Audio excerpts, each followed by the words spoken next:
I am Jet Aguilar from the Astronomical League of the Philippines, and I will be your host for today's webinar. Thank you so much for joining us for our 6th webinar of our Astronomical League of the Philippines Astronomy Experts Speaker Series. I'm happy to see a lot of registrants attending not only from the Philippines, but from other countries as well. We are very fortunate to have with us today a world-class astrophotographer and amateur astronomer whose inspiring images have been used in the scientific works and publications by professional astronomers. He will be giving us his talk entitled Going Deep for Science from My Backyard. My fellow ALP member, Ms. Imelda Johnson, will be introducing our speaker later.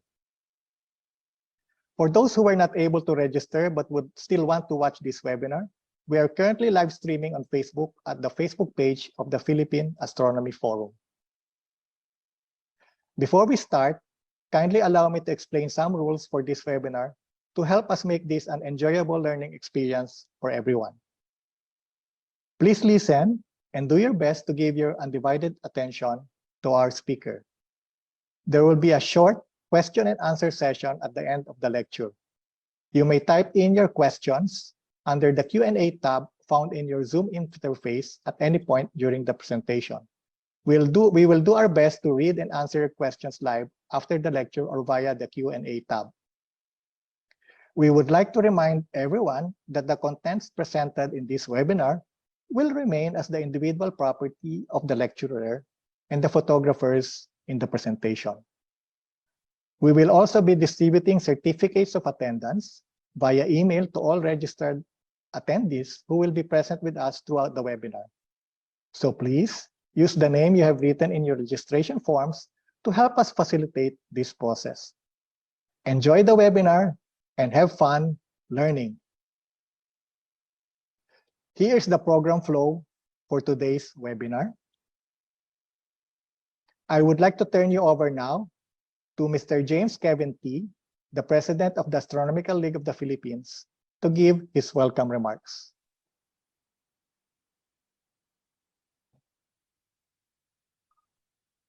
Good morning to our viewers in the Philippines, and good evening to our guests in the United States and Europe. My name is James Kevin T., President of the Astronomical League of the Philippines. On behalf of the ALP, I would like to welcome you to our Astronomy Expert Speaker Series. So this is the 5th lecture of our speaker series. And also, I would like to take this opportunity to thank all ALP members who have been instrumental in putting this program together, especially Imelda Johnson, Edwin Aguirre, Dr. Jet Aguilar, Jun Lau, Henry Colby, Andrew Iansan, and Peter Tobalinang. So this is the 5th series. So this will be the 6th series in our speaker series. The first one was given by Jay Pasako, which was followed by Mr. Zold Levey of the Space Telescope Science Institute, then Mr. Joe Reo, then Mr. Eclipse himself, Fred Estanak, and lately by Robert Reeves. So for today's speaker, we have Mr. Ken Crawford, a distinguished veteran astrophotographer. So we have more distinguished speakers lined up for the upcoming days and months. So please stay tuned and please do not forget to register in advance for these future webinars. Thank you very much. I'd like to turn over the program to Imelda Johnson, who will introduce our guest speaker for today.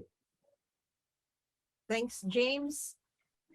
And like many of us, our speaker today, whether it's morning or evening, is Ken Crawford. Ken's interest in astronomy started, like us, at an early age.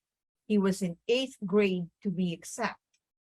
He's the only person I know who almost lost his interest in astrophotography during the days of film, but was reawakened in early 2000 during the introduction of CCD cameras.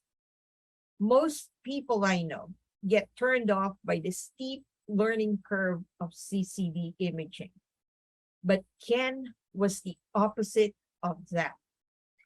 And I'm glad he pursued his passion for imaging. Ken is a world-class astro imager. He doesn't only take pretty pictures, but rather he has been collaborating with professional astronomers who use his images in their research, thus giving us a better understanding of this universe we live in. These astro images have been published in books, magazines like Sky and Telescope, and in websites. He has now co-authored at least 4 technical papers in the field of professional astronomy. Ken is also the co-founder of the premier conference in astronomical imaging, the Advanced Imaging Conference held in Northern California, or well known to many astrophotographers as AIC. Friends, it is my honor and great pleasure to introduce to you one of the most down-to-earth person I had the privilege of collaborating with. Please let us welcome Mr. Ken Crawford. Thank you, Imelda. Thank you very much. Let me get this shared. Everything look good? Is that working? Okay, excellent. Imelda, thanks so much for that kind of over the top, but appreciated introduction. You know, Imelda and I go way back. Back in the day, it was such a big deal to be first published in Sky and Telescope. When I was a kid looking through Sky and Telescope magazine, that was always a passion and maybe hopeful someday. And she was the first to publish one of my images, and I'll be forever indebted to that. And it was really great to connect with her. It was a real nice surprise when I got the call to go ahead and do this presentation. I'm very honored to be part of this outreach. You know, being part of Advanced Imaging Conference, we really care about outreach, and what you're doing is excellent and much appreciated. Oops.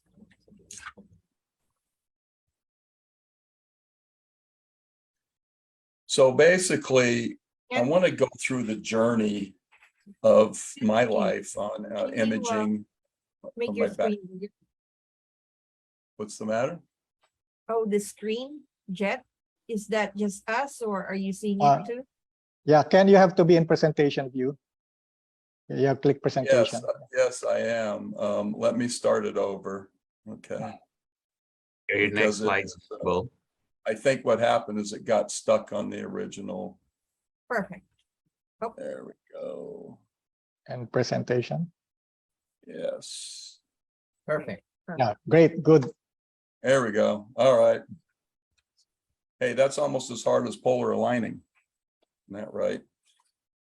So anyway, this is, as I said, my journey into imaging, and basically where I live right now is for the last 32 years is Northern California.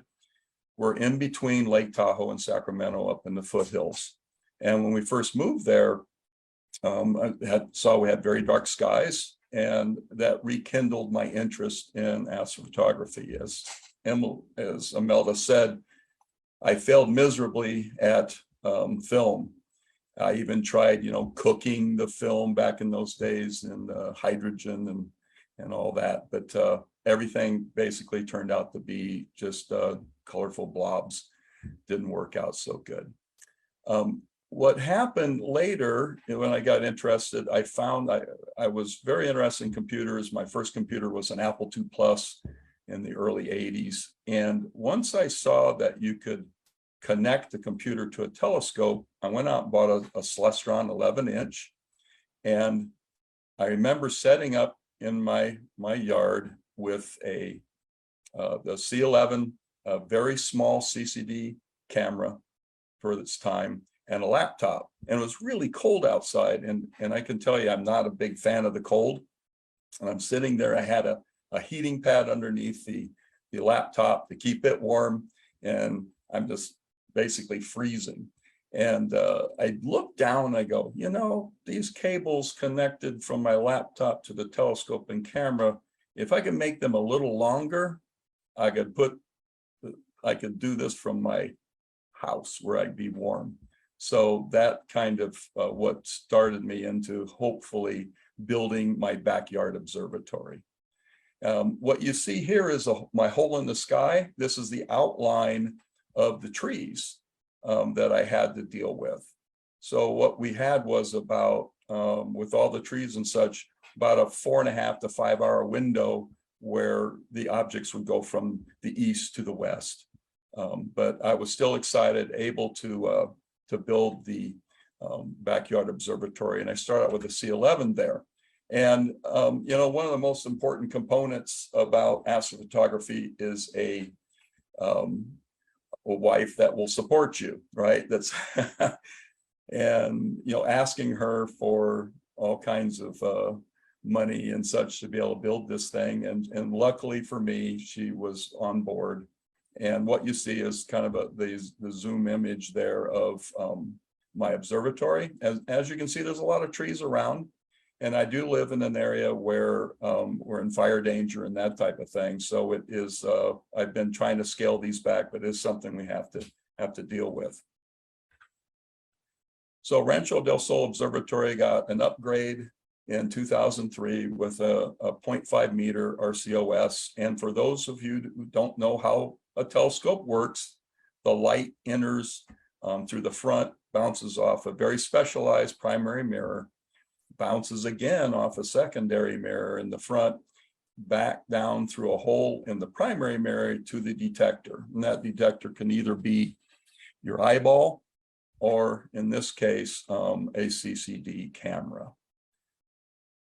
We have to almost be a gearhead and love anything connected to the telescope because you really have to learn how to deal with it. You know, as far as astrophotographers go and for astronomers, you can't have enough telescopes and you can't have too big a telescope. So I was very lucky to come across something of this size that we could afford and get and employ in our backyard. So just want to give you an example of what the imaging train is on the back of the telescope. You don't actually just take a camera and stick it on the back and start taking snapshots. This is quite an array of instrumentation. You have to get the work together. First, starting from the left is the cooled CCD camera, and that's connected to a filter wheel where we had an array of filters to be able to image different energies of light.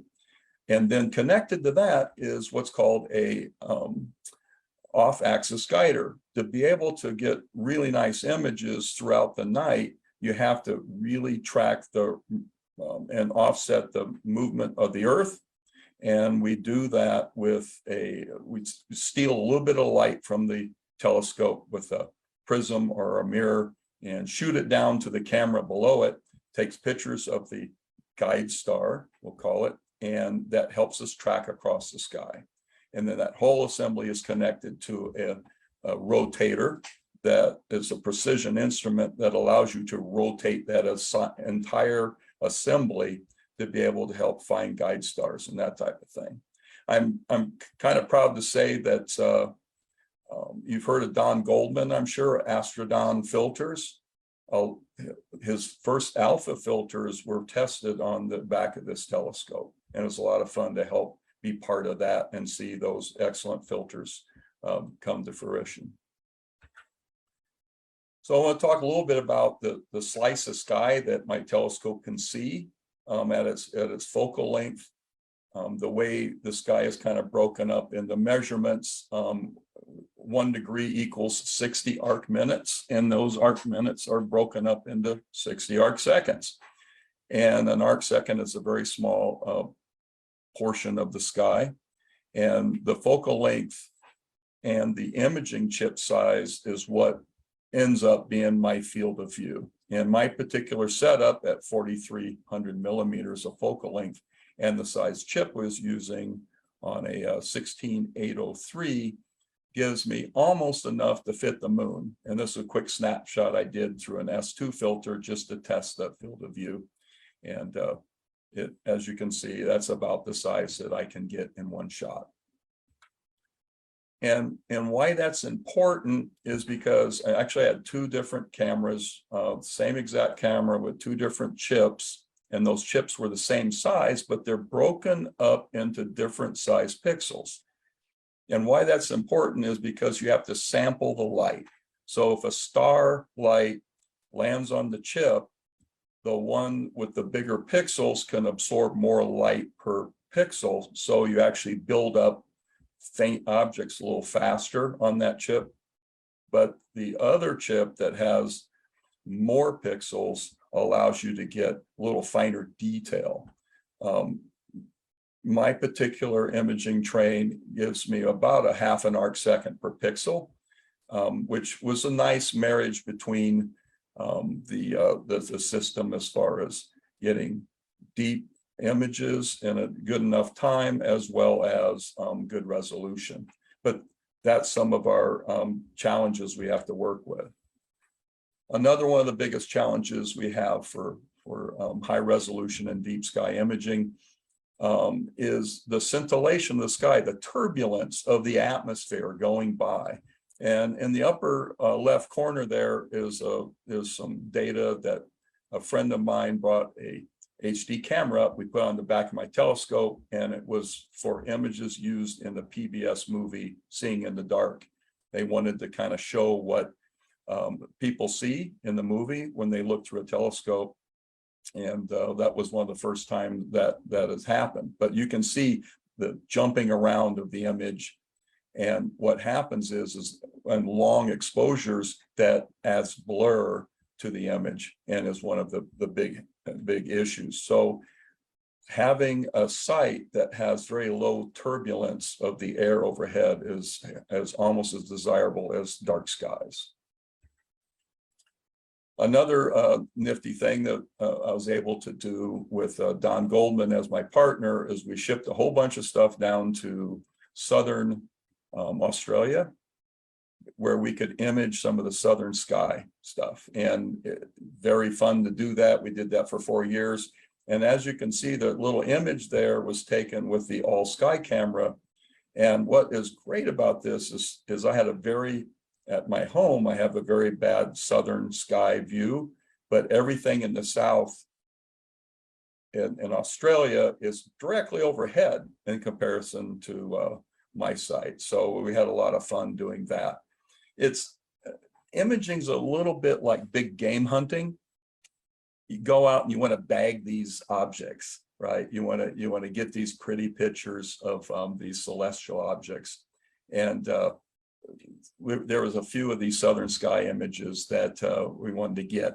This one here, one of my favorite, very different galaxies, Centaurus A, and in the great structures, very pretty, lots of wonderful detail, and the blue ring of stars is one of my favorite. Another image I took from the southern skies, they call this the Statue of Liberty. It's a star forming region, and the big loops and arcs, just beautiful molecular clouds, wonderful. One of my favorites in that area. And then part of a supernova remnant. This is supposed to look like a pen quill, right? They call it the Pencil Nebula. And it's a very small portion of a very large supernova remnant. And if you look, you can see some of the shock waves flowing through this illuminated gas. There's also lots of interesting bubble type nebula and planetary nebula in the southern skies that don't get to be imaged that much. And that was definitely a lot of fun and one of my favorites. Now it's kind of every astrophotographer might be asked this at some point. I've given several lectures out there, and sometimes people raise their hand and go, have you ever seen an alien? Well, I can tell you that that's about as close as I can get to an alien is what I see here. This star forming region has some incredible molecular cloud structures, and that thing in the middle looked quite a bit like an alien. So I guess that's as close as I can get. And then some very beautiful nebula in one of our nearby companion, well, kind of a dwarf galaxy that's part of one of our satellites. This is the Tarantula Nebula. There's so much going on in there. If you ever want to visit my site, you can zoom into this thing and look around, and there's just amazing things going on. Lots of energy there.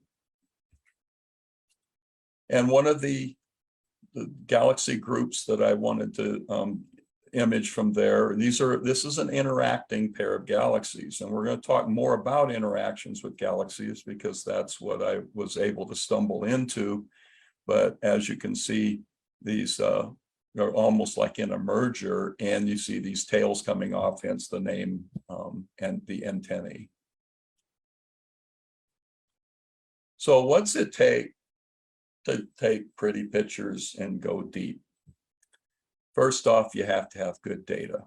What does that exactly mean? And what does it mean to go deep?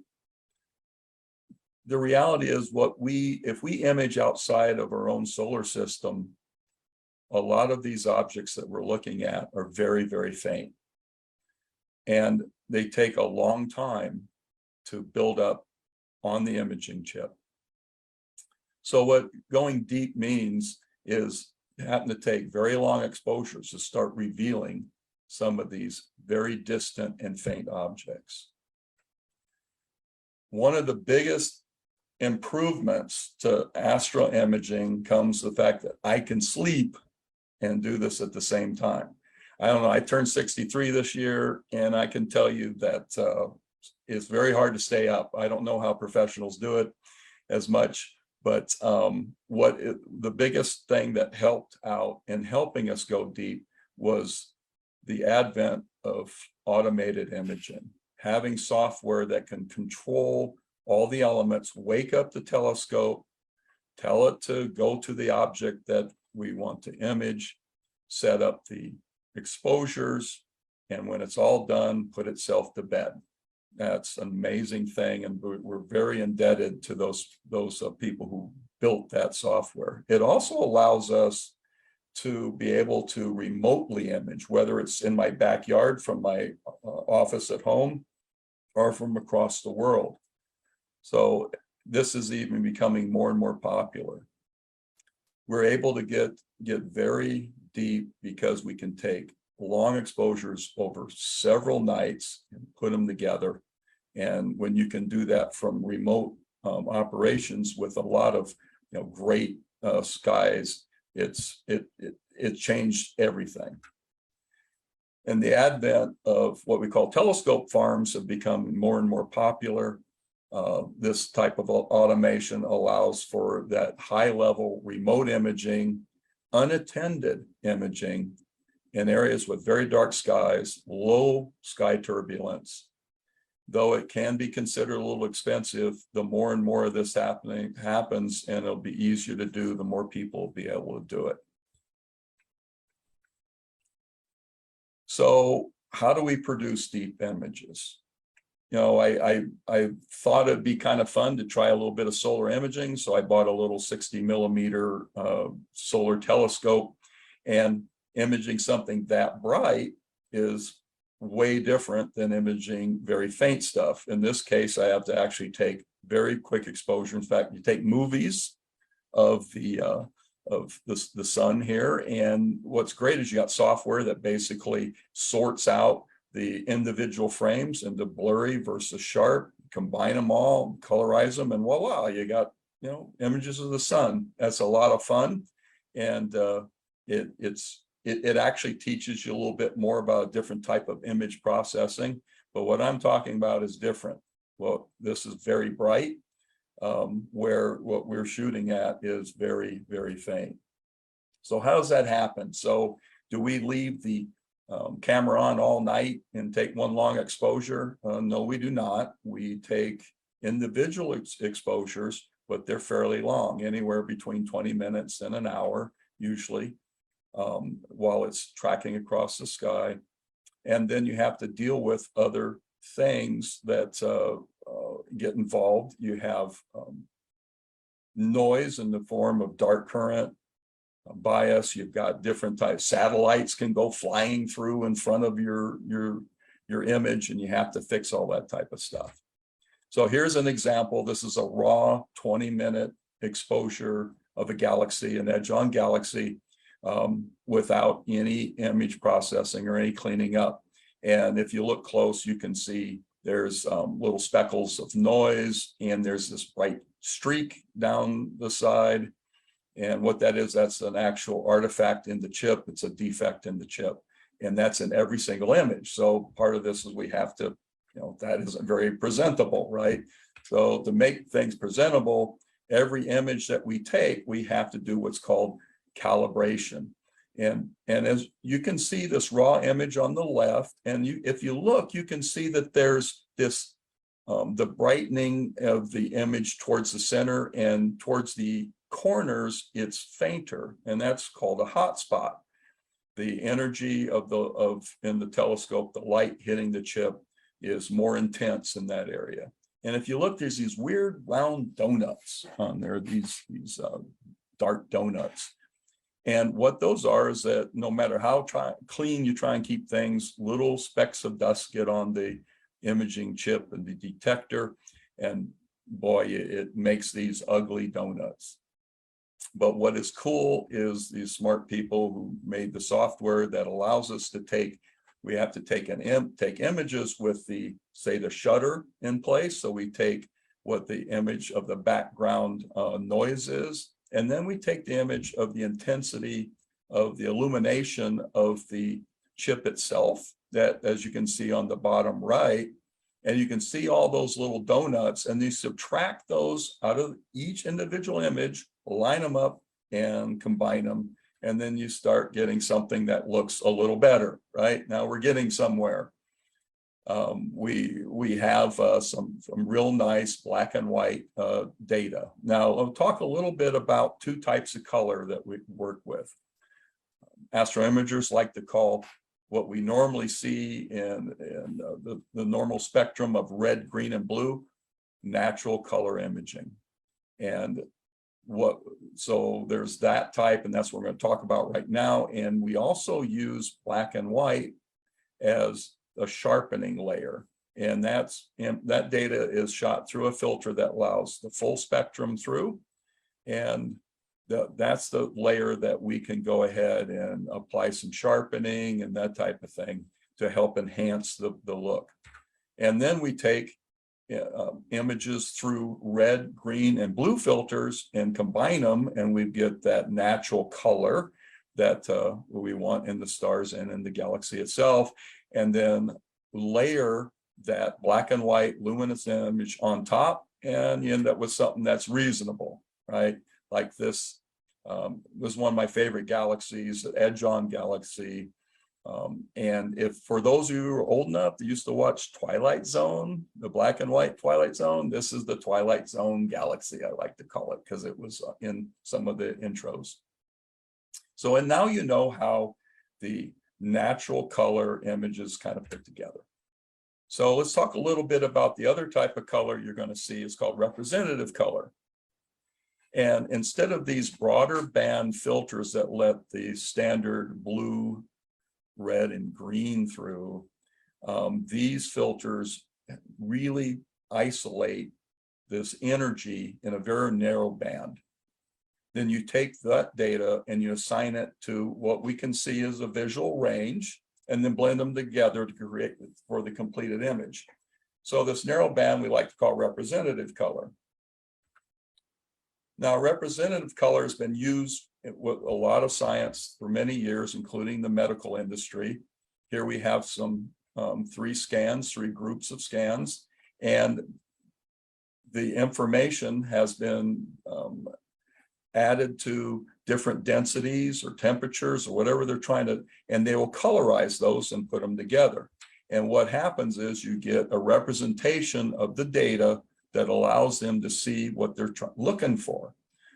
Well, in our case, when you come to astronomy with these specialized narrowband filters, you can get an image like this. And of course, this is the very famous first iconic representative color image that really went around the world. And it was just knocked our socks off. I still remember the day I first saw it. And again, even though this is not a natural color, the representative color allows science not only produce pretty pictures, but they can analyze the different energies of the light. So every astrophotographer has to try and, see what they can do versus the Hubble. This is my attempt. And one thing that astrophotographers, a lot of us don't like when it comes to these narrowband images is that pink halo around the stars. And of course, professional astronomers do not alter the data, right? What you put it together, what you get is what you see. Well, we can get around that. And I'll show you how we do that real shortly. What we try to do is blend in some of that natural color. And here in just a few minutes to show you how we create that. So first is the light from that S2 filter, sulfur, the energy is from sulfur, then the light from hydrogen, and then the light from doubly ionized oxygen. And then we take and we colorize each one of those. So sulfur is assigned to red, hydrogen is assigned to green, and then doubly ionized is assigned to blue. And then we start combining these, right? So sulfur plus hydrogen, right? It starts to build up. And then you start adding in the oxygen, and now you're starting to see something. But I'll take some data of the red, green, and blue for the star color, blend those in, and voila, the pink stars are gone. And a little bit of contrast enhancement, a little bit of sharpening, and you end up with a very pretty, nice image of molecular clouds in this nebula. So now you know everything you need to know about producing an image. So I expect to see more out of you, right? Hopefully we can get more people involved. So here's another image that has more than just the red, green, blue. We've brought in some of that energetic hydrogen. So a lot of people, what they ask me, are those colors real? Did you enhance that picture?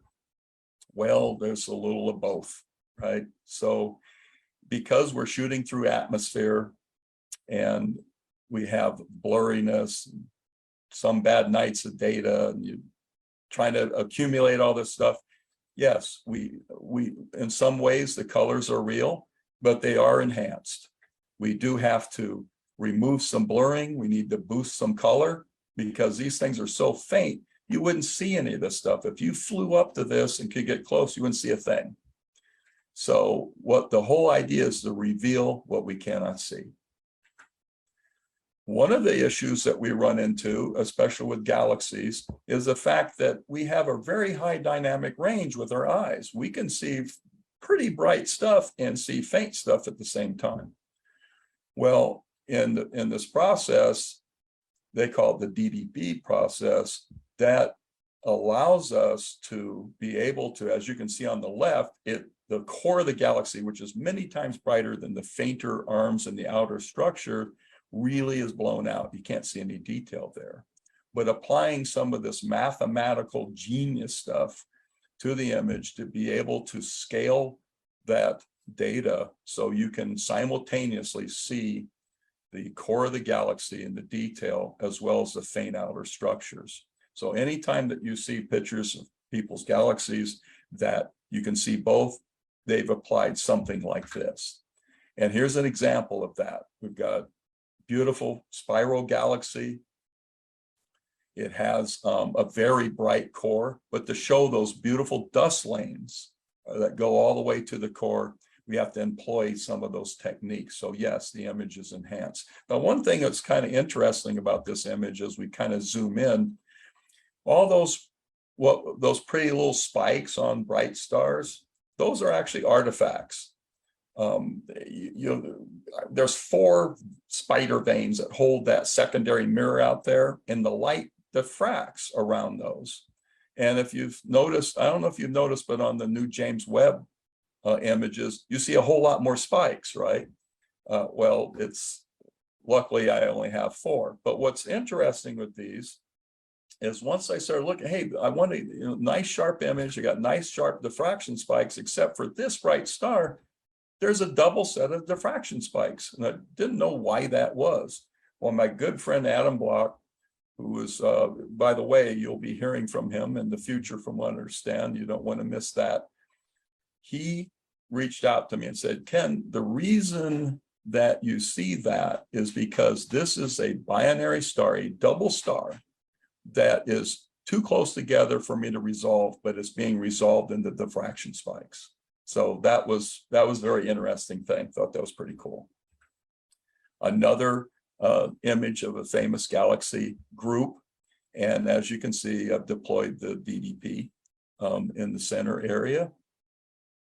And again, what we try to do is show, understand when you take photographs on terrestrial objects, you can move around and get the view that you want. Not so much with this stuff so far away. We only have one way to look at it, right? So rotation of the image and how it's presented from an artistic standpoint, because as you know, this is technical art. The technical side is getting all this data, making all the equipment work and putting it together. The artistic side is framing it pleasingly and getting the colors right, and that type of thing. An edge-on galaxy that I was able to get some pretty good detail in the core. Another way that DDP was employed. Another thing that astrophotographers use as a little trick to bring out structures that you can't normally see is something called masking. And what masking does is that we can select specific wavelengths or specific areas of an image that we want to employ more data or a different type of data to reveal a structure or color that we're trying to do. And here's a good example of how that can happen. This is the Ring Nebula, very famous. Many of you will know what this is. It's very bright. In fact, mentioned in 8th grade about telescopes. When I grew up in Gary, Indiana, and from my backyard, I could see like 4 stars, right? Because the light pollution was so bad. But I built my first telescope then, one of the Edmund Scientific 6-inch, grinding the mirror and all that kind of stuff. And my big achievement was I was able to see the little nebula, looked like a little Cheerio, but that was a big deal. But it's very bright. So it's so bright, I could actually find it in a small telescope in Gary, Indiana. Okay, so, but on the outside around this is hydrogen structures that are very faint and require a lot of exposure time in the hydrogen band. And so be able to pull those together, use masking to do so. So you can see those are employed. That's without, that's with. Okay, so that's some of the little tricks that we use to show some of these things all together at one time. Another reason we'll take and use different types of data and overlay it is to not only show new structures, but also, like in this case, in this nebula, there's a lot of this dust scattering the blue light from this bright star. And to be able to see this well, I wanted to be able to overlay this onto the image so it shows up a little better. Because now we're not creating data here, but we're trying to reveal these structures. And as you can see, when it's overlaid on the final image, you can see where all that dust is. It's very, very fun. Another way to look at some of this is some hydrogen that's basically pouring off of this center of the galaxy. And to see it this well, you have to be able to blend that in to the data. And very, very interesting galaxy. And everyone's favorite, you can, if you look for the bubble nebula online, you'll see thousands and thousands of images of this. This is my rendition of it. And what's really interesting, and here you got 11 light year across a bubble being blown up by this highly energetic star, right? But what was interesting is Dr. Travis Rector published an image of the bubble nebula region, and he cited that he was able to be one of the first to optically detect a supernova remnant. And that supernova remnant, let's see if I can get this highlighter to work and get the color so you can see it. So it's, let's see. I don't know if you can see that, but this area right here, you can see these like strings and strands, and there's some right here. And those are, so I took a shot at it, and sure enough, I was able to reveal some of these supernova remnant, these strings of filaments, be able to see it also, which is kind of cool, because Travis used a 4-meter telescope. It's a little bit different. And of course, some of these beautiful images of molecular clouds being excited and glowing by nearby stars. And nebula are some of my favorite vistas. Some other star forming regions with really those newer, younger, energetic stars in the middle, carving out and blasting out this area. Another image of something very similar, called the Wizard. And again, remember, because of the colors, remember the doubly ionized oxygen was assigned to blue.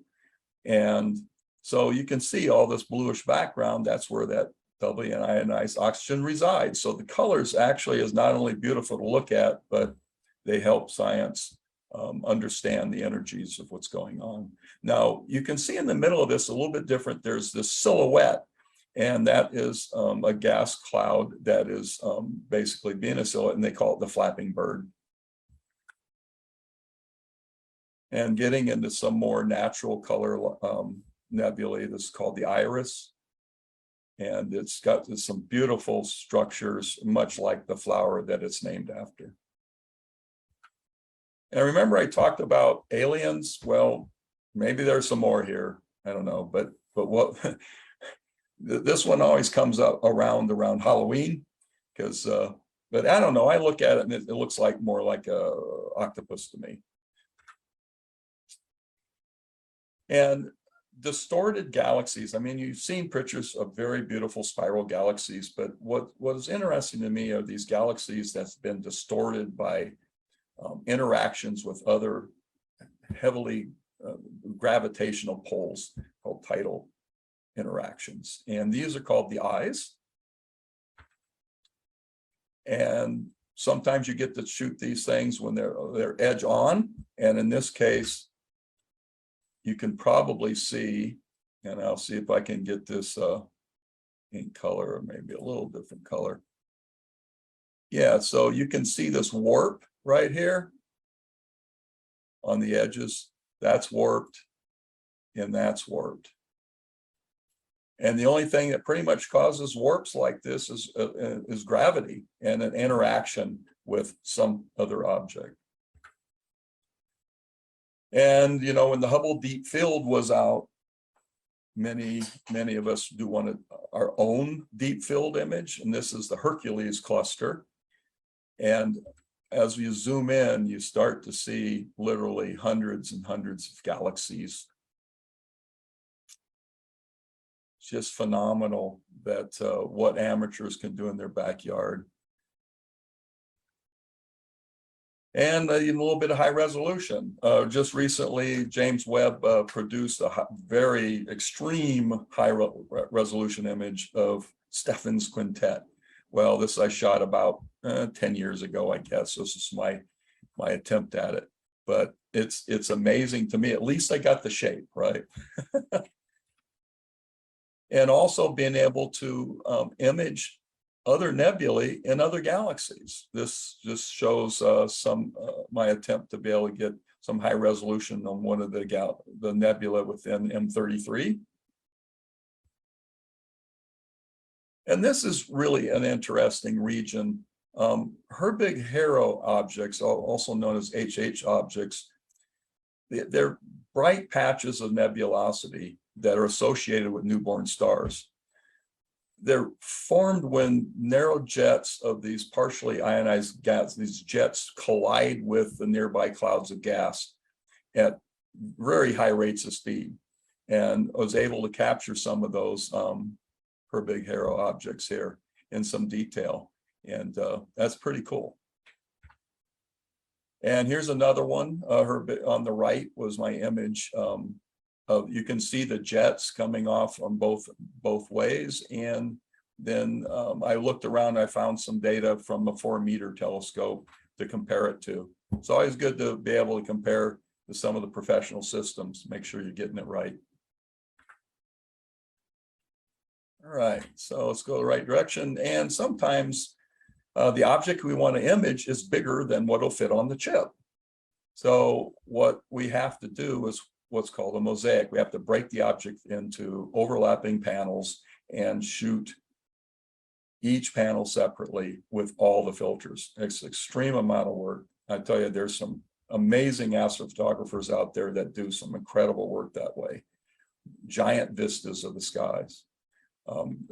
My attempts, this is one of my attempts of, this is the Cygnus Wall, and it's a 3-panel mosaic, and each panel has data from 6 different filters, and I stopped counting on how many hours they were.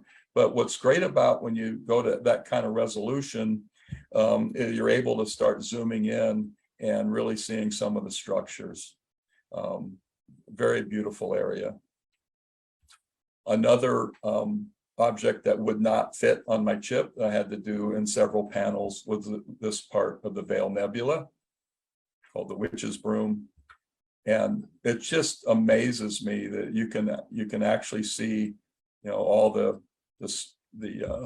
shock waves that came off the supernova, and see all the different formations and the intertwining of these different gases. And this is also knowing that, hey, the doubly ionized oxygen, right? You can tell by the color where that resides and where the hydrogen resides, right? And because in this particular case, I've colorized the hydrogen to red, and that way you can see it easier. Another star forming region, and we zoom in, you see these incredible structures and formations. So what's amazing is that, believe it or not, all you astrophotographers out there, that posted images can be noticed by professionals. And some of these guys are out there looking, and sometimes they see things in an image that would be useful in their own research. See, amateurs have the advantage of owning their own equipment. They can sit on an image as long as they want and get information anytime they want.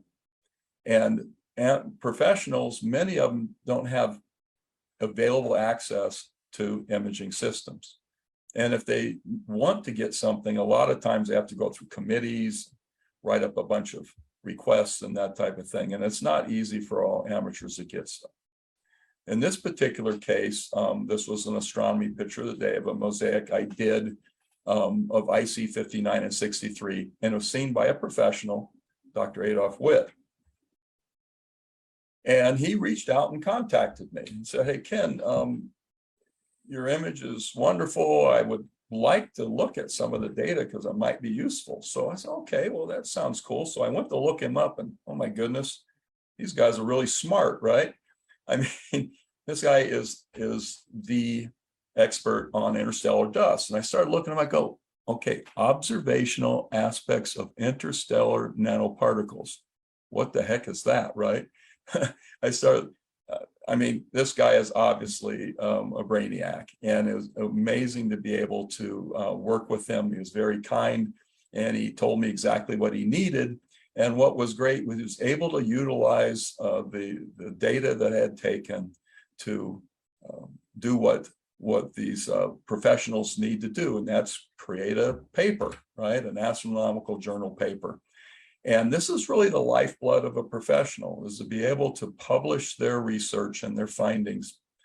And then what's great with that, other professionals can actually glean this information and even build on it. So I was really excited and happy to contribute to this. It was a lot of fun. Another professional astronomer was out there lurking, looking at those images also. Interprofessional Starstream hunter, Dr. David Martinez Delgado. And at the time, he was at the University of in Heidelberg and at the Max Planck Institute. And he's looking, and he was looking at Jay Gabani's images. And give yourself a treat, look up Jay Gabani and his stuff, and very, very beautiful stuff. And he reached out to him and says, hey, you've got some interesting data there. I would like to look at it. So what David does is, he is the leading astronomer at the time of star streams. And these are remnants that he believed that the reason that we don't see large amounts of these dwarf galaxies out there, that they get eaten up by the big galaxies in part of their galaxy formation. And if that's the case, we should see remnants of that. And those remnants will show up as trails of debris made up mostly of stars. And these trails of debris are called star streams. So in-body simulations, this is the process they're studying, that they use supercomputers and they build theoretical models, and they show how in the presence of dark matter, how this process works. And in this particular model, it's basically showing how the debris of dwarf galaxies these things get destroyed and absorbed and create all these incredible loops and streams and that type of thing. So part of the work is and the aim of his project was to check to see if the frequency of these streams around Milky Way-like galaxies in our local universe is consistent with these cold dark matter models, like in this video. So these are basically fossils of how small galaxies get ate by the big galaxies. And what you see here in the center are freeze frames from some of these models and some of these supercomputer generations. And those current models predicts that we should see these, right? We should detect them. But at the time, David was using the archive data from the 2005 surveys, and he couldn't find very many of them, hardly at all. So what's wrong? Are the models wrong, or are we just not detecting these things? So these streams would be the fossils of the dwarf galaxies. So that's hence the galactic archaeology. So on the right here, we're showing how the tidal destruction of just a single dwarf galaxy can show up. And these simulations support the theory that these galaxies grow by absorbing these stars into their halo. And these streams create these arcs and loops around the larger galaxy until they ultimately become part of the galaxy. And as you see what happens here in the movie, now you can see that is part of the halo itself. So David's idea and strategy was this, and he's one of the first to do this, is to gather up a few amateur imagers. Because remember, we own our own stuff. This really helps out his budget, right? Doesn't have to pay for large systems, but use amateur images to go out and detect and find these stellar streams. He was only interested in these minor mergers, not big interactions like one big galaxy with another, but actually how these small galaxies get absorbed. What happens here, we reverse the light almost like a negative, so they're easy to see in comparison. And then we would take red, green, blue data, natural color, that we would insert the galaxy to give us a little more context. So this is the Stellar Starstream Survey Robotic Amateur Telescope Network. This is the first ones that got started. It's grown since then. And basically, each of us were given a list of targets to go out and image and go deep. We're kind of scattered all over the world here. And as you can see, we started doing testing, and on the top is some results of professional systems. Now, what we're looking for are the faint outer structures, right? On the bottom were some of our images that we were able to show, hey, we could actually go deeper than the 2005 survey. Another thing that we had to watch out for is false positives. There's a lot of things that can show up, like on the bottom left, the image I took there shows a lot of what's called Galactic Cirrus. There's a bunch of dust in the way. We also have other advantages over some of the larger systems. Number one is we can get fairly clean data. You'll see at the top, these were taken with a professional system, 3.5 meter, really big. They basically got down to the same depth, but you can see there's a lot of problems with these. You've got reflections, artificial halos, a lot of scattered light, that type of thing. These systems weren't really set up for this type of observation. Where at the bottom, I was able to get all the way down to 29.5 mags per square arc second, which is a fancy way of saying it really deep. And guess what? It's cheaper too, right? But you can see that the data is cleaner. It's easier to see the stream. And we basically became bird dogs. We were out there looking for these for him to be able to first detect. That was part of the plan. This is an image I took that was a good example of some of the stuff that gets in the way. This integrated flux nebula, or is also called the Galactic Cirrus. It's basically dust between us and those galaxies, and it can end up being a false positive. This is an image of, again, freeze frames of the different types of predicted star streams that the model showed. And on the right were some of the images that we were starting to take to show that, hey, these things are matching up to the theoretical models. This is getting exciting, right? Each prediction matched up with the team's results so far. Now, this is probably the most famous, the first one. This is Jacob Bainey's image on the right of 5907 and the great grand loops. And on the left is how they explained it. So the way it seems that professionals like to work, they either have theoretical models that then they go out and try to find observational evidence to support the theoretical model, or there's something observed that they want to explain, how that came to be. And in this case, this was the most famous one. This is the first one that got published, and amazing. And what's really great is being able to follow up with professional systems. So like I say, we're kind of like bird dogs. We go out and detect them and prove they were there. That would allow David to go and request some time on these large systems. Like in this case, this is the mighty Subaru telescope. And the center, one of their members shot this image, and you can see the stream on the upper right, and on the right side is the resolved stars. The Subaru was actually able to resolve them in the individual stars. The difference is the teams survey many hours That was only 5 minutes for the Subaru, and very, very good seeing.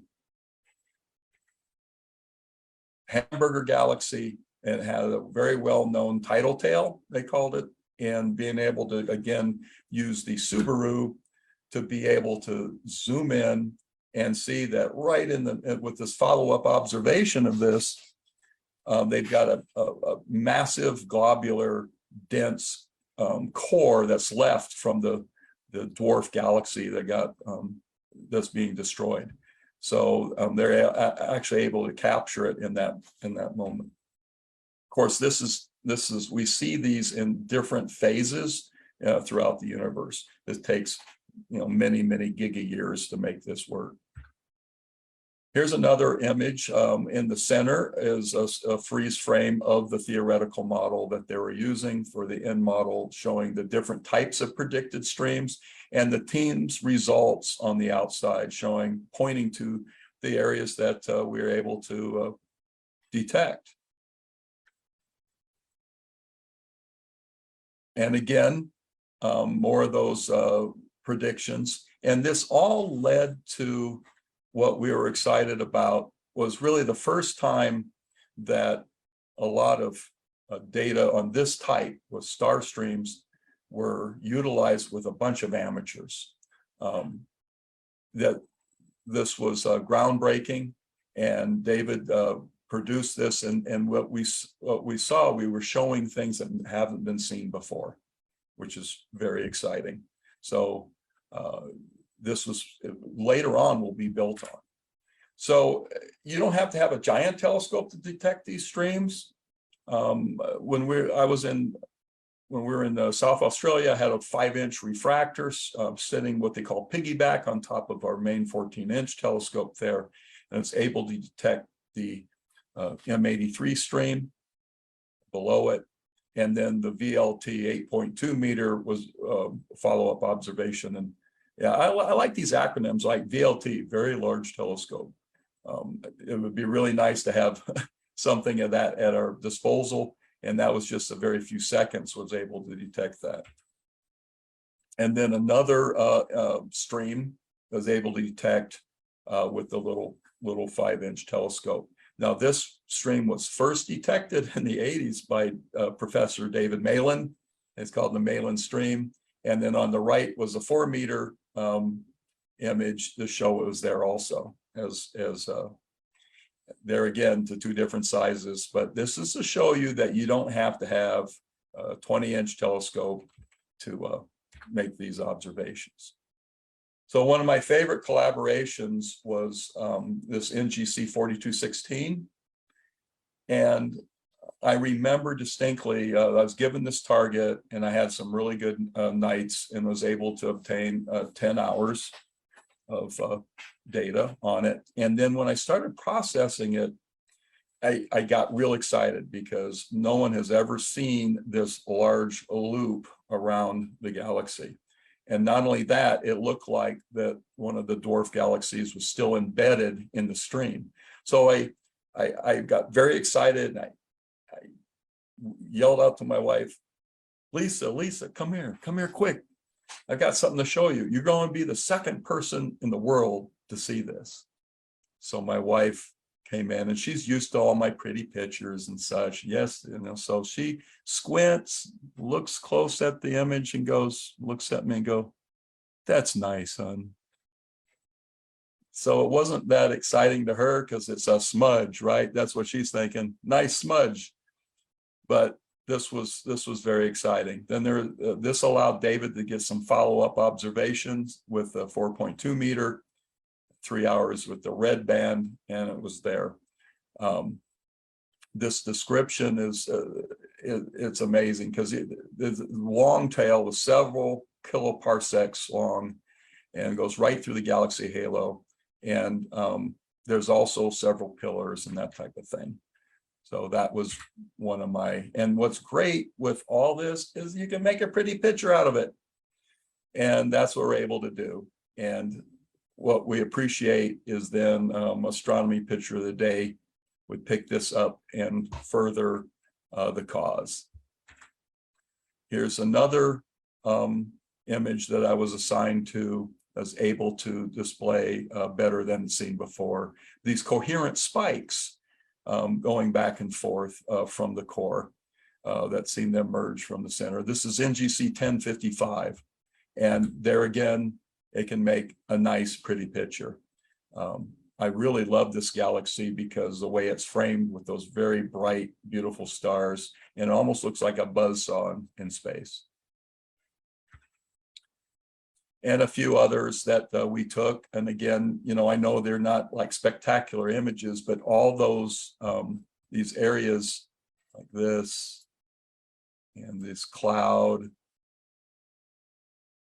and these loops, those are proof of interaction between those galaxies and the dwarf galaxies. That was an amazing part. And then here we have this Galactic Cirrus, the stuff that's along here. But then there's this stuff, right? So again, more of these star streams. And of course, we need to make pretty pictures out of all of this. But what's really exciting, just recently, NASA in one of their news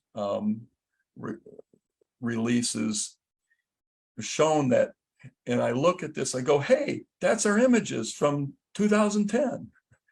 And what they're doing is there's a new team that's going to use the NASA's Nancy Grace Roman telescope. And this telescope I never even heard of, but it'll be able to, in a single snapshot, have a very wide field of view and be able to resolve these into individual stars. And these astronomers will be able to make these observations and build on the work that we did. The Roman is going to improve these observations by resolving the individual stars, and they can understand each stream's stellar populations and see the stellar streams of various sizes and even more galaxies. That is just exciting to me, that the work that we did, that David pioneered and a bunch of amateurs contributed to, is now being built on a new major project. And to be able to look at the NASA news article and see our images there was really exciting. And I really look forward to seeing how this moves forward, because one of the theories suggests that the dark matter is cold. In other words, it's made up of, I guess, these, what I say, the heavy, sluggish particles. I'll never, ever understand all the math. That's for the astrophysicist. But because of this, it should clump together within the galaxy halos. And that helps disturb the stellar streams in a way that Roman should be able to see by either detecting or ruling it out. So they have a bunch of candidates. And what's amazing is that our own Milky Way galaxy has at least 70 of these star streams there. And that means it's eaten at least 70 of these things, right? And they'll be able to not only detect and study our own Milky Way, but reach out to some of these streams that we have detected. And as a little caveat, which is kind of fun, is that some data mining that goes into the images that we took, that this group of astronomers started looking through our images and go, oh, you guys, they discovered these low surface brightness galaxies in there. What my wife would like to call a nice little smudge. And there's not a whole lot to look at, but very, very cool, because again, we get credit for it, right? And that's a lot of fun. And finally, probably definitely my favorite collaboration was this shell galaxy, NGC 7600. It's an elliptical galaxy about 160 million light years away. And this pro-am collaboration was my highlight. And this is an image here from Wikipedia. And you look at it and go, oh, it's not that interesting. But David assigned me this galaxy, and I had some really good nights and was able to show this. And I processed this and go, wow, look at these amazing structures emulating out of the core of this thing. What is that? You know, it's not these shell-like structures. Well, when I sent this off to David, he got very excited. And he sent this image off to a very famous astronomer, Professor Carlos Rink, and another uber smart person, from the Institute for Computational Cosmology. And he and his team do amazing work on cosmology, and how galaxies form in the present of this cold dark matter. And he had a predictive model in a movie model that they've done on their supercomputers that closely matched, my image closely matched the results. So he got very excited. And we were able to blend my image and utilize it as part of the example. And it ended up being this movie that he put together. It's called The Formations of Shells Around Elliptical Galaxies, and in this cold, dark universe. And like what they're presenting here are, for the deep observations of this shell galaxy, the model shows a continuous accretion of these clumps of dark matter, and the stars and the swath, and they move back and forth in this big gravitational dance. And of course, this is giga years, right? They sped it up really fast. And it's a continuous disruption going on. But then some of the larger galaxies that come by, some of these dwarf galaxies, once they start showing up, things start to change. And you get some of these massive clumps, and they strike them right in the kisser. I mean, right through the galaxy. And then you start to see these shells starting to be formed, and how this complex system of these transcendent concentric shells form. And my goodness, they formed a striking resemblance to my image of NGC 7600. And like I say, when astronomers have a theoretical model and they see observational evidence that helps support that model, they get pretty enthused. And as you can see, pretty close, right?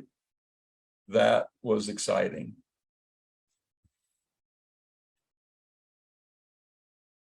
And of course, it's their model, their brains, and that whole team that put that simulation together. I was just able to provide the image to help kind of point to the thing that would work. And the formation of these galaxies and this cold dark matter ended up being another astrophysics journal paper.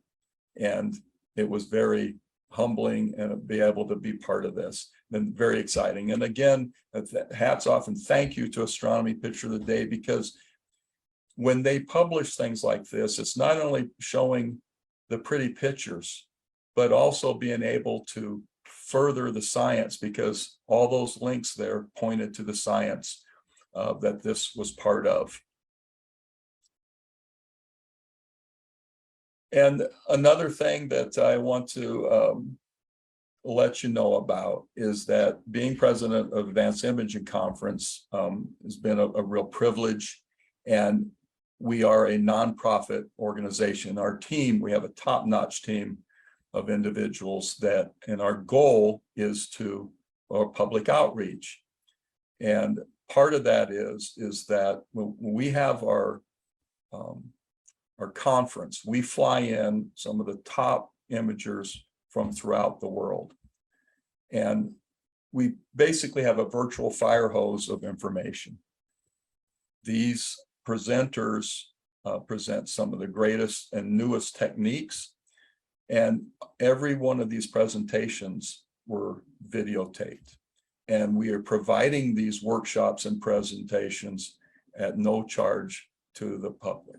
And just like this APL being public outreach, this is our public outreach. So I'd love to invite you to be able to do that. It's real simple.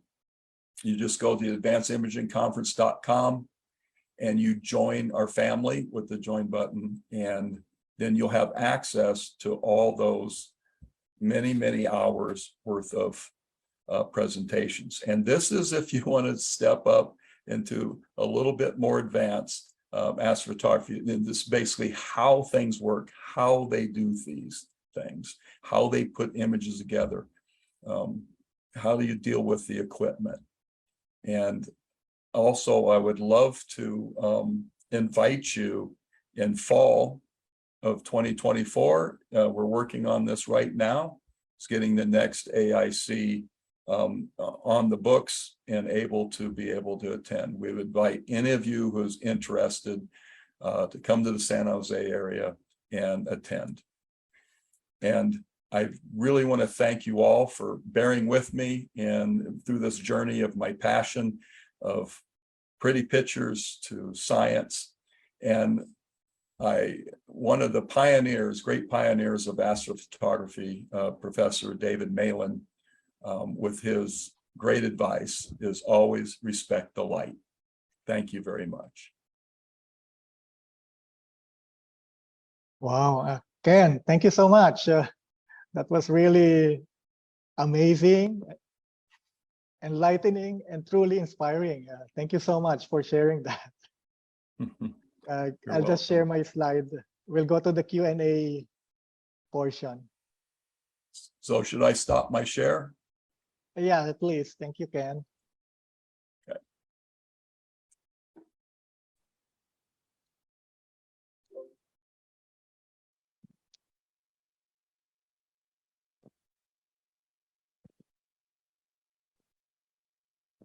Wait, is my slide on?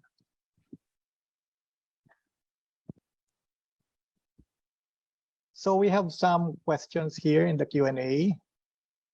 Wait. I'll do my best to answer it, and if I can, I'll fake it. How's that? Well, I'll read them. There are some technical questions here. I'll wait. First one here is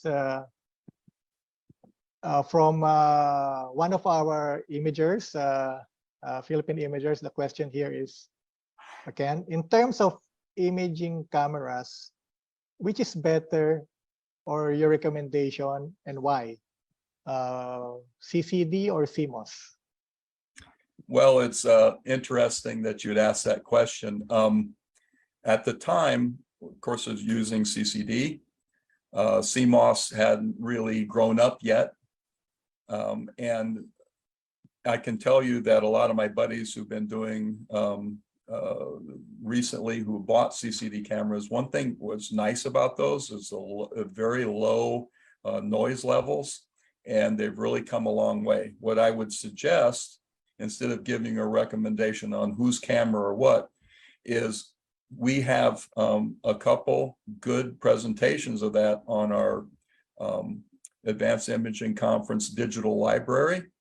And it's a pretty complex question, and there's a lot of information there that you can have by going there and looking those up, because yes, that is the future, I believe, of where everything's going. In fact, it's hard. You can't get some of the chips that, like I use the KAF U9000 or the 16803, and everything's pretty much going to CMOS. Thank you, Ken. Here's another question from one of our imagers again, Mr. Merrill D. The question is, how precise must your camera rotation be for the diffraction spikes to align? I was thinking of getting a reflector, but I'm worried that if I return to a target after changing camera orientation, I won't get the exact same rotation and I will have odd diffraction spikes. Yeah, so yeah, I got around that because my rotator is very precise. So part of our software is when I tell it to go back for the next night's image, is it would go to that spot and take a picture, and then it would analyze it and tell the rotator to, within just a few arc seconds, to rotate the image and line it up as close as possible. Now, you're right. If you have an offset of your camera rotation, you will get some bleed over of extra diffraction spikes. You know, I don't know if I'd worry about it too much, because you can go in and just take your best diffraction spikes there, and there are ways to eliminate those, because it's an artifact anyway. So all you know, it's no problem messing with those. In fact, we would always make sure that our colors were good in our diffraction spikes, but I would get as close as you can. Other than that, you're going to have to use some techniques in either Photoshop or PixInsight to be able to select those and the fraction spikes you don't want and remove them. Thank you, Ken. Another last question from Merrill is, where might we find the video simulations or more of them that were presented a while back? Is it in the links that you presented before you ended? Those video simulations? Oh, okay. Yes, yes. So the in-body simulations of, if you just Google in-body simulations and cold dark matter, you look up Carlos Frank, or if you look up Dr. David Martinez Delgado, those are there. Now, the one that I showed at the end of NGC 7600, that's out on Google and Vimeo. So if you could look it up that way and find that. But yes, those I'm sure that we can, if you just did a little bit of searching, those will show up pretty easily. Okay, thank you, Ken. Some more questions here. Do you think amateur astrophotographers can help professional researchers in studying dark matter and dark energy? Yeah, so that's what a lot of the Starstream stuff was helpful with, is because they had different theories, and the cold dark matter theory is what like Mr. Frank was pushing with his simulations, and being able to find that it matched up with the image seemed to go fairly well. So yes, I do believe that there's ways to do that. Again, what I'd like Advanced Imaging Conference to be better and stronger at, and we're working towards this, to be more of a conduit between professionals and amateurs, because there's a lot of professionals out there that can use the wide field, deep data that, you know, for their research. And another question, thank you, Ken.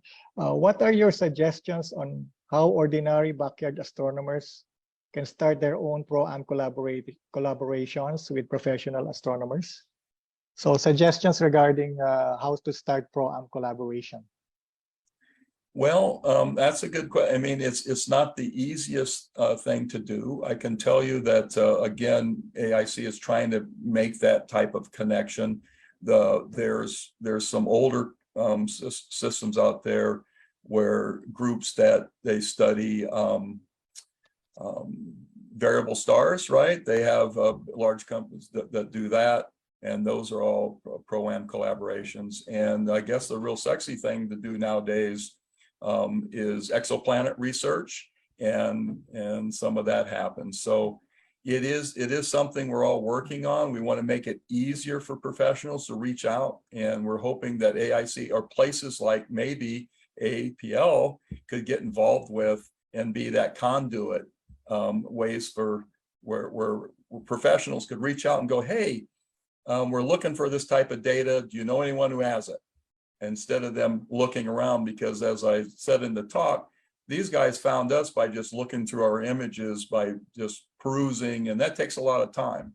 It would be nice to have an easier connection. That's a great idea. And we'd like to see more more of that done with organizations like this one. Thank you, Ken. The next question is more theoretical.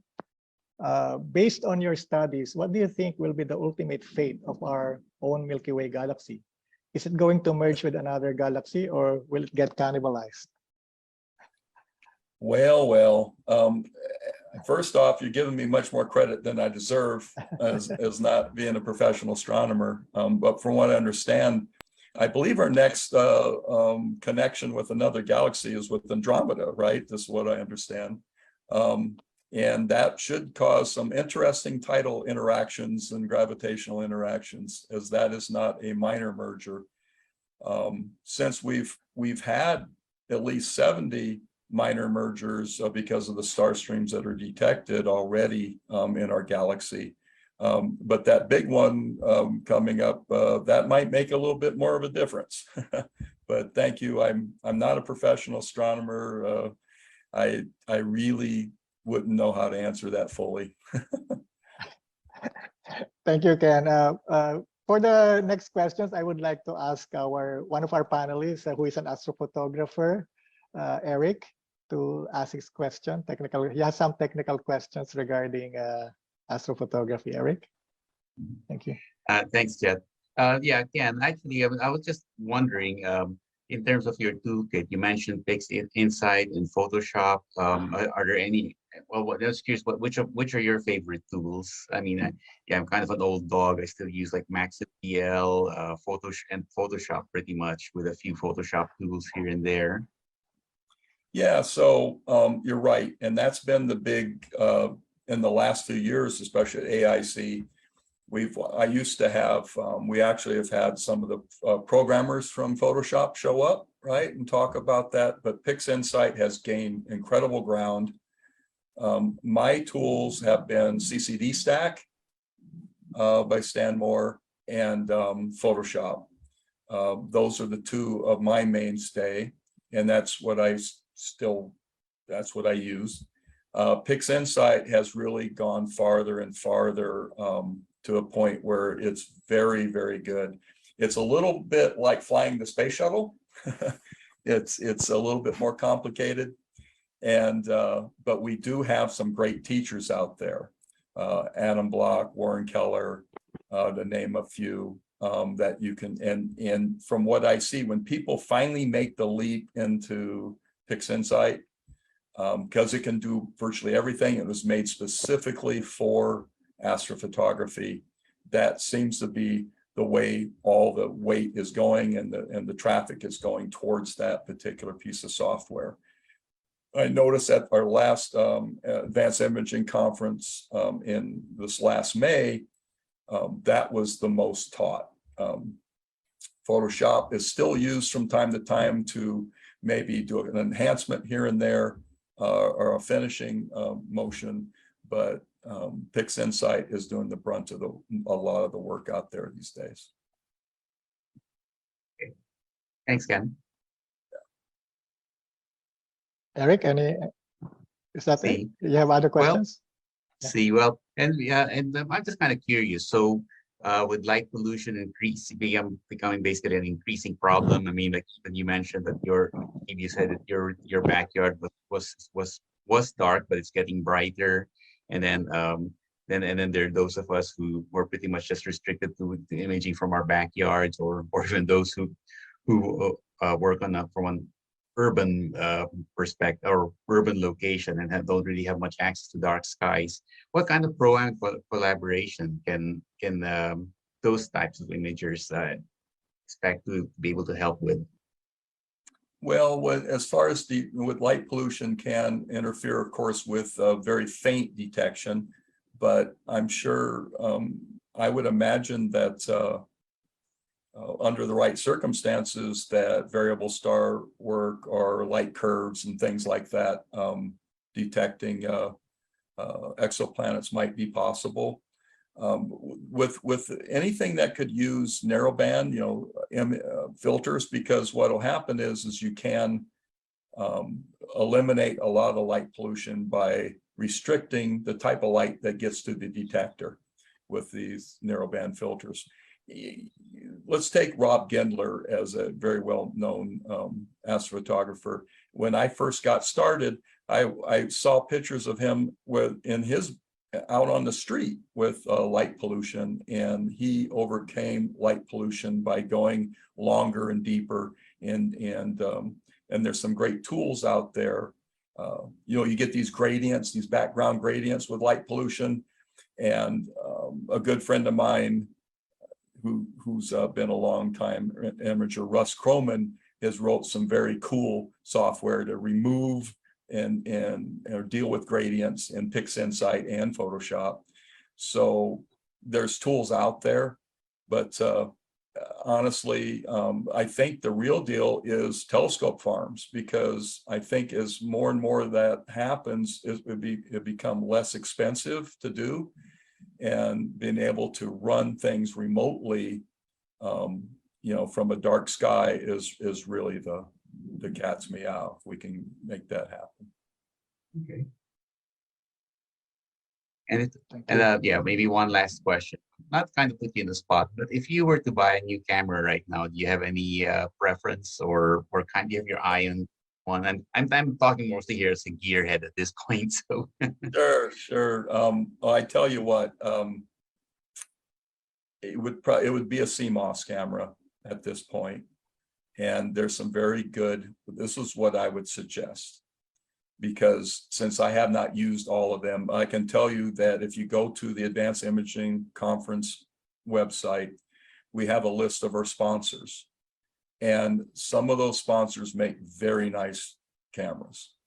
And the big deal is matching your camera to your focal length, right? That's a big, remember the slide that talked about breaking the light up into individual components. And depending on you're seeing or the amount of turbulence in the sky, the size of the pixels are very important.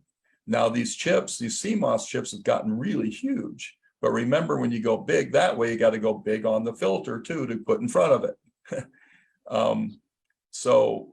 But what's nice is that you can do what's called binning of the chip, which basically starts combining individual pixels into bigger ones, right? So that helps a lot. So depending if you're long focal length or short focal length, but the big deal is matching that camera to your particular system and your particular elements, how good a tracking that you have. With my 20-inch RC, I had to get very, sub-pixel accuracy on the tracking because you'd get too much blurring and such. So, but when you have shorter focal length, wider field, much more forgiving, right? So it's dependent on so many factors. What I would suggest, you go to our website, look up some of our camera manufacturers there, and they're very good, and they bend over backwards to talk to amateurs because that's their passion too. I wish I could say, XYZ camera is great, but there's so many variables that, depending on the type of imaging you want to do in your equipment and your skies. Sorry about that dodge. That's a dodge, but no, that's all right. But I think you may have answered them kind of a follow-up question, in a sense, because it's funny because in the old days of CCDs, with their like 9 relatively large pixels, the 9 micron size cameras, it's kind of like you kind of need like something with 2,000 millimeters or longer focal lengths to get to be able to capture smaller objects or details in like galaxies and all. But now it's kind of the reverse problem because CMOS chips have really tiny and I guess still shrinking pixels. So it's kind of becoming the reverse issue in the sense that like if you have a 4,000 millimeter focal length scope and then get one of these with 3 micron pixels, I guess you may almost be forced to bin, wouldn't you? Yes, I agree. You are, in fact, a good friend of mine who I talked to about this exact same thing, who's been imaging with CMOS for a little while now, said the same thing. The chip is so big anyway, and so much, binning is not a problem. So, you know, and that's very versatile that way, but you're right, they're getting so small, but the beauty of it is there's almost no noise. And so you remember the whole idea of detecting signal is you have to be above the noise floor. So it'll take less imaging time to detect the signal that you're trying to do with those chips. So. Thanks, Ken. Okay. Thank you, Eric. I would just Jen? like to have, yeah. Yes. Yeah. I have a follow-up question Sure. for Ken. As you know, Elon Musk has been launching a lot of Starlink satellites, thousands of them, in fact. Do you think this would be a problem with astro imagers? Will it photobomb your astro images? Have you encountered these problems already? Yeah, you know, because of that problem, we invited someone who actually did a paper about this, a journal paper, a science paper, and we had him speak at the last AIC. I would really recommend you go listen, because this not only happening, but it's going to get worse. They're talking about thousands and thousands and thousands of these things when they're done. And yes, especially going wide field. I mean, we already, before this, you see satellites streak through your image. Well, we use a process called dithering, right? So in between every time we take a new image of the same object, we would slightly move the telescope just a little bit, just a few pixels, right, in a random fashion. And what this does is when you line up, then when you actually, with the dithering, you line up the stars and do what they call your alignment, and then the statistics remove a lot of the artifacts, like it's looking at a stack of pixels, right? So it's going nothing here, nothing here, nothing here, and I get the one that the satellite's gone through. Hey, I got a really bright pixel here, but it's not in any of the other images. Let's mark it for removal when you actually compress these, combine these images together, right? So we're going to have to get really good at that. But I would really say definitely listen to this guy's talk, because he actually figured out, and he worked with Adam Block on this, is the fact that they correlated the brightness of these things. And of course, they're working on not making it so bright, but yes, there's going to be thousands of these things. So we're going to have to learn to live with it and work around it. Yeah, it's good for accessibility to the internet for remote parts of the world, but it does have a price for astro imagers. It does. Thank you for the tip how to, in a way, get around this problem. Thank you. Here's another question that I would just like to read before we end the Q&A. Okay. Would you expect some requests from the James Webb Telescope teams for deep visual images to complement their IR images?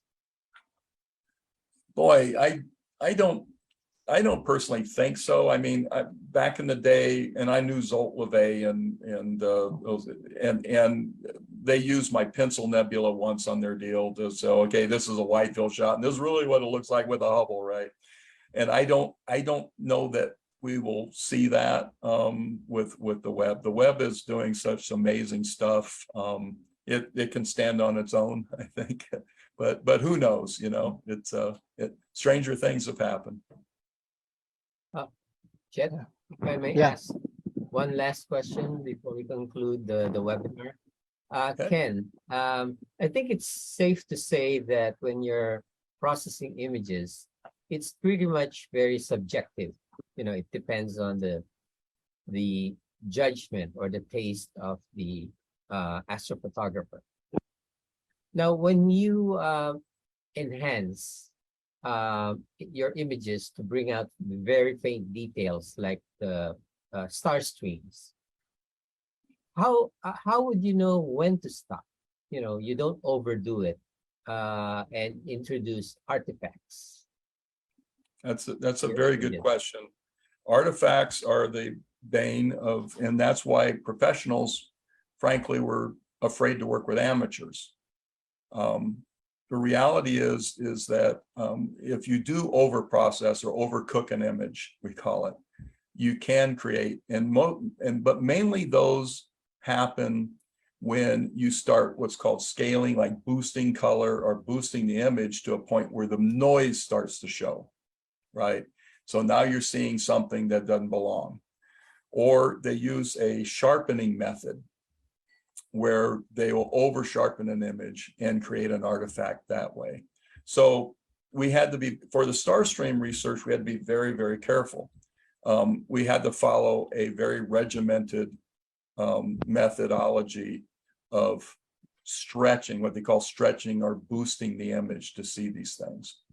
You notice we didn't use the DVP where you can see the core of the galaxy alongside, because that destroys data, right?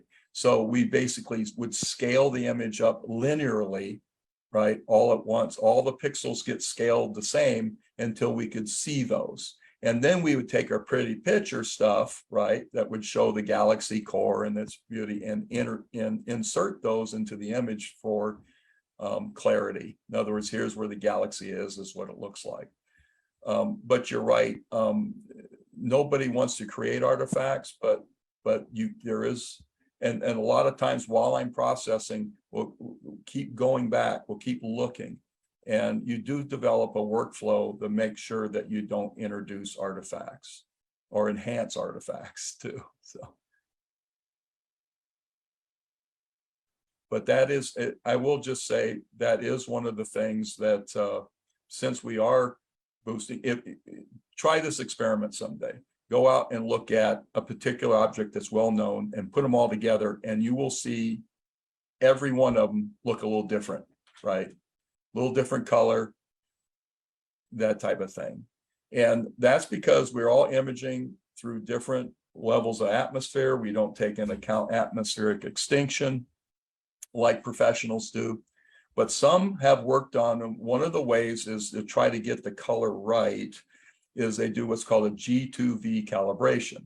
And we do, in other words, we take a picture of a star that we know is the same, it's like white balancing a camera. So we take images through red, green, blue filters and look at the weight of those to get the balance right.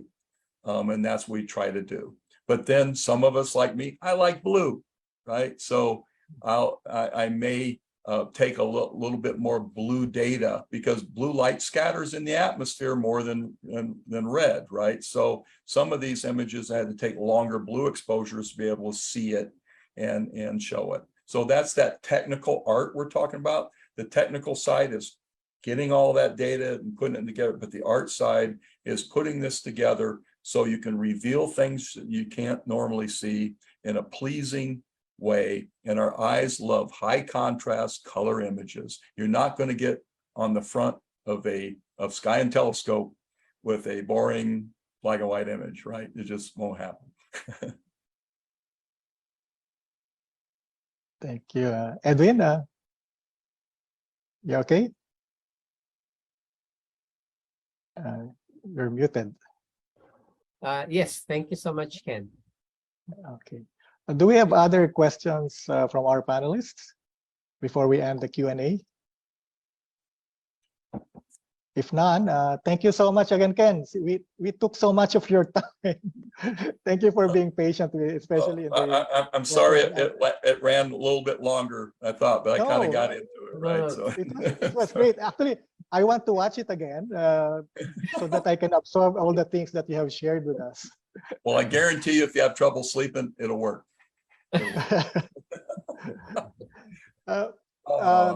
Ken, we'd like to give you this, in behalf of the Astronomical League of the Philippines, we would like to give you this certificate of appreciation. And the certificate is presented to you, Ken, for your invaluable insights, experiences, and expertise shared with the participants of the webinar entitled Going Deep for Science from My Backyard, held as part of the ALP Astronomy Expert Speaker Series of 2022, given this 31st of July, 2022, signed by our President, Mr. James Kevin T., and yours truly, Vice President Jose Francisco Aguilar. Again, thank you so much, Ken. Wow. like I said, it's really amazing and enlightening and inspiring, your presentation today. Thank you. Dada, Edwin, yeah. Yet don't forget the group shot with Ken Crawford. Okay, let's have a group shot first. Who's gonna take it? Hey, Casey. I'll take the photo. Do I have to Casey? end my presentation to do that? Oh, please. Stop sharing. Yeah, If stop I sharing get first. a, I need a copy too. Yeah, we'll get yeah, here. We'll get a group shot. I first. can do it. I can do it with my little snippet tool. Here we go.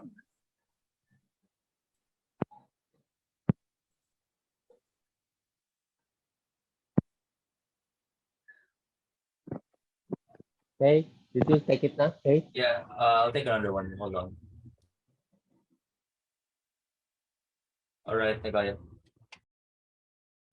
Ken, thank you so very, very much. Imelda, thank you. I haven't, it's been a good year since I did an astronomy presentation, and thank you for talking me into it. I appreciate it.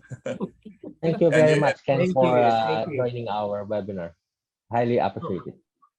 And Jet, if you can mention Yeah. the next speaker too. Yeah, okay, I'm going to that. Thank you, Ken. I Thank will you. just proceed with I'm with my gonna, presentation. we'll see you soon.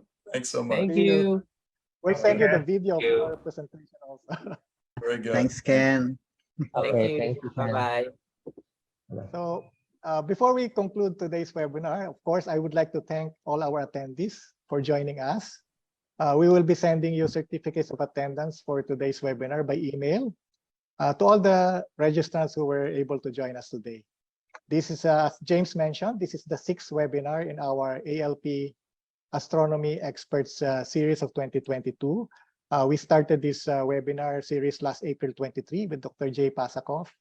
Our other esteemed speakers since then were Zolt Levey, Mr. Joe Rao, Rayo, Mr. Rayo. Fred Espenac, Mr. Robert Reeves, and today, of course, none other than Mr. Ken Crawford.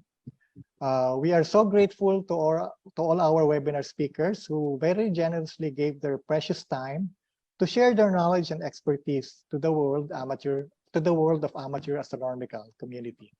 We can never thank you enough.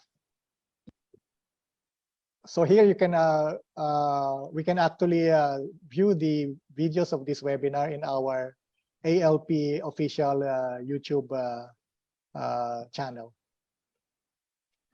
So lastly, we would like to announce our next webinar, which is scheduled this August 20, 2022. That is a Saturday at 8:30 p.m. Philippine Standard Time.